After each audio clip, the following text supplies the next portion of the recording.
Halo, apa kabar orang baik di seluruh Natuna dan seluruh Indonesia? Jangan berhenti dan jangan pernah takut untuk berbuat baik.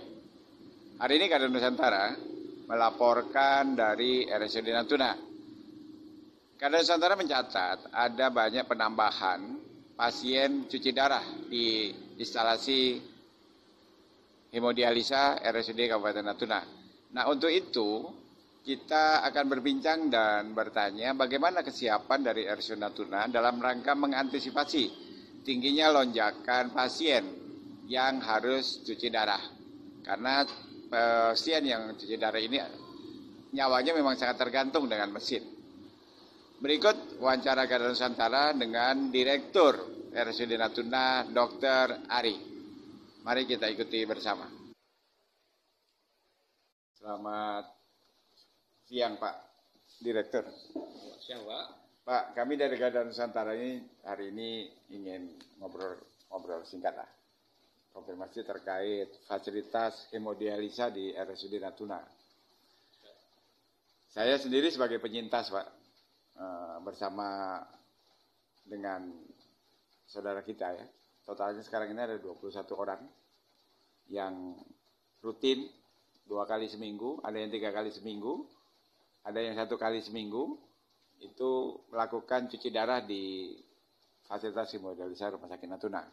Nah, saya mencatat ketika saya masuk dulu Pak, sekitar 7 bulan yang lalu, atau 9 bulan yang lalu lah tepatnya, itu jumlah dari pasien hemodialisa ini yang cuci darah hanya 17 orang. Artinya dalam 1 tahun ini penambahannya cukup signifikan ya, dari 17 menjadi 22.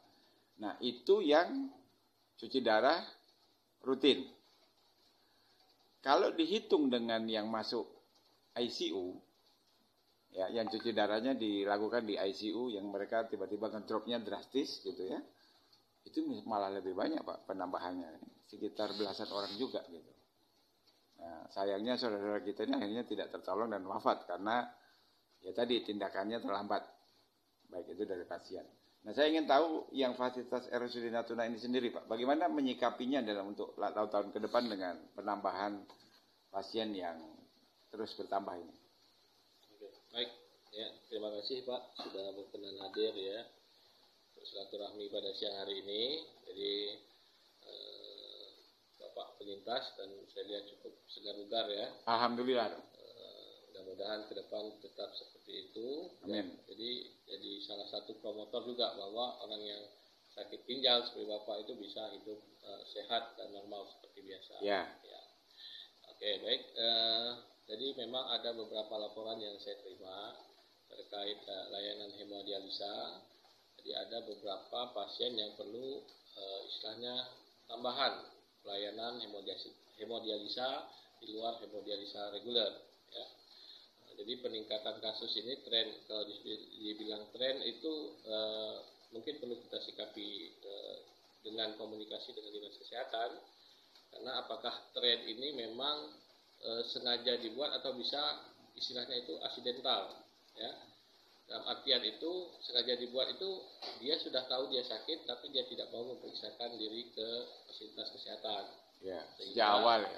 Sejak awal, sehingga dia datang di rumah sakit dalam kondisi yang ya, sudah parah. Kita sebut ya cukup berat.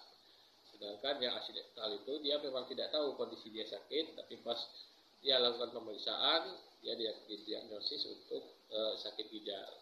Nah, ini perlu komunikasi kita dengan dinas kesehatan sebagai induk organisasi bahwa upaya-upaya untuk promotif dan preventif itu perlu kita optimalkan lagi. Betul. Sehingga masyarakat itu paham dengan kondisi dia, paham bagaimana dia harus memeriksakan diri ke fasilitas kesehatan. Karena kita tahu kalau sudah istilahnya kena ginjalnya itu dan harus hemodialisa seperti yang Bapak alami, itu kan istilahnya tidak ada jeda. Ya, akan selalu terus terus dan terus untuk mempertahankan fungsi ginjalnya. Karena ada beberapa juga di lapangan itu kita temui dia mencoba alternatif. Ya, saya nggak mau dicuci darah, saya mau coba alternatif itu, sehingga pas dia kembali ke layanan kesehatan itu kondisi dia itu sudah lebih berat. Lebih berat. Betul. Gitu. Nah, ini perlu kita komunikasi dengan dinas kesehatan yang mudah-mudahan upaya-upaya promotif dan preventif itu bisa kita maksimalkan kembali. Baik. Sehingga tren yang kita bisa kita katakan ada penambahan itu mudah-mudahan stopnya di sini, nggak berlanjut lagi. Itu harapan rumah sakit. Siap. Nah, dari fasilitasnya sendiri dok, di ruang hemodialisa itu selama ini kan saya lihat setahun terakhir ini cuman ada 4 mesin yang aktif. Nah, ini 4 mesin aktif ini dengan penambahan jumlah pasien yang masuk, yang bertambah, tentu saja ini kan nggak cukup karena harus ada satu kadang-kadang yang standby untuk dibawa ke ICU. Itu akibatnya jadwalnya kita ini kan jadi ya ada yang terganggu ya, karena jadwalnya kan harus lama tuh 6 jam ya satu hari. Ya kalau dibagi 6 jam sehingga 8 hitungannya itu regulernya itu nggak masuk. Dan perawatnya juga kurang. Ya kasihan juga mereka capek kalau harus lembur sampai jam 12 malam kan nggak mungkin gitu kan. Sebenarnya mereka jam kerjanya kan 8 jam. Oke. Nah, apa upaya langkah yang dilakukan rumah sakit untuk menyikapi yang ruang hemodialisa ini? Oke. Jadi perlu kita pahami bersama bahwa layanan hemodialisis sendiri itu, jadi istilahnya kita pakai layanan tambahan, ya layanan unggulan yang dilakukan oleh Rumah Sakit Umum Daerah Natuna. Ini tentu saja karena adanya komitmen pemerintah daerah kita untuk istilahnya tidak memberatkan masyarakat kita yang akan melakukan layanan hemodialisis. Karena kalau kita tidak adakan di daerah kita Natuna ini, tentunya masyarakat yang perlu hemodialisis itu akan melakukan di fasilitas lain. Jadi sih tak ada lagi. Jauh dekat ya. Itu di Batam. Ke Batam tiketnya berapa? Waktunya berapa? Seperti itu. Nah, memang enggak. Kita di sini pemerintah daerah hadir sehingga kita bisa melakukan pelayanan hemodialisa di SUD Natuna ini. Nah, jadi pelayanan ini memang memerlukan sumber daya yang banyak, saya bilang seperti itu, baik dari ketenagaan maupun alatnya. Nah, sejak tahun 2020 itu sebenarnya kita sudah mengusulkan untuk penambahan alat, karena kita tahu daerah geografis Natuna yang kalau seandainya ada trouble di satu mesin itu tidak serta-merta langsung bisa kita datangkan teknisi. Betul. Kita datangkan alat untuk perbaikan itu waktu. Sedangkan pelayanan ini harus terus jalan. Iya, ini tidak bisa berhenti. Betul. Ini kan urusannya dengan nyawa, nggak bisa bisa ditunda. Itu. Nah, alhamdulillah di akhir 2022 dan itu pelaksanaan di tahun ini 2023 itu kita ada penambahan 2 unit. Oh, 2 unit ya. Dan informasinya itu sudah sampai di Rumah Sakit Natuna. Nah, mudah-mudahan dengan penambahan ini tentunya harapan kita pelayanan di hemodialisa itu bisa kita maksimalkan. Lebih optimal.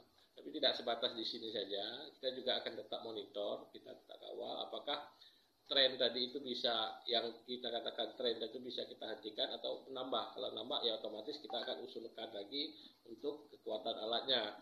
Ya sampai nanti orangnya banyak bertambah tapi alatnya tetap seperti nggak cukup ya, betul. Itu aja. Dok, terkait pembiayaan dok, nah, ini kan banyak pasien nggak paham nih. Nah, untuk di Natuna itu sebenarnya pembiayaan untuk pasien yang cuci darah itu seperti apa mekanismenya? Ya kalau untuk pembiayaan sendiri, alhamdulillah untuk layanan HD kita itu istilahnya sudah diakui oleh BPJS Kesehatan.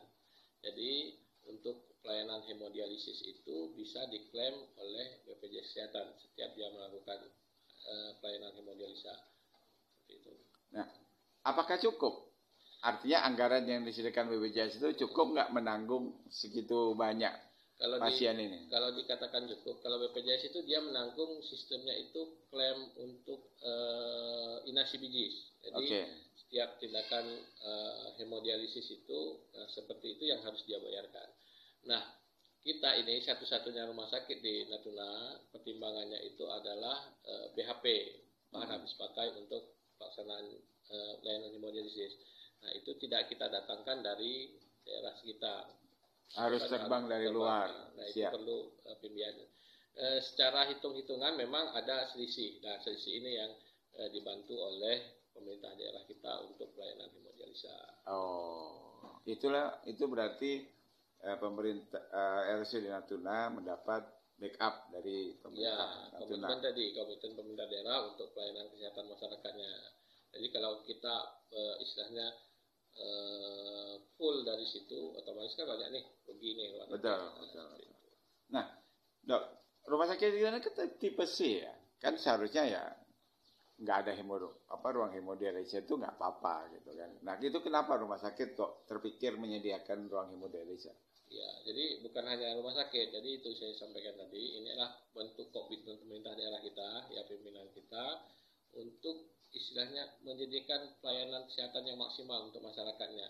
Karena dia paham bahwa seandainya pelayanan ini tidak ada di daerah sini, daerah Natuna itu, masyarakatnya mau berobat kemana? Oh, siap. Seperti itu. Oke, baik, tentunya para penyintas semua yang menjadi pasien ruang hemodialisa harusnya ya cukup berterima kasih ya, karena kerja kemanusiaan yang dilakukan antara RSUD Natuna, pemerintah, dan BPJS.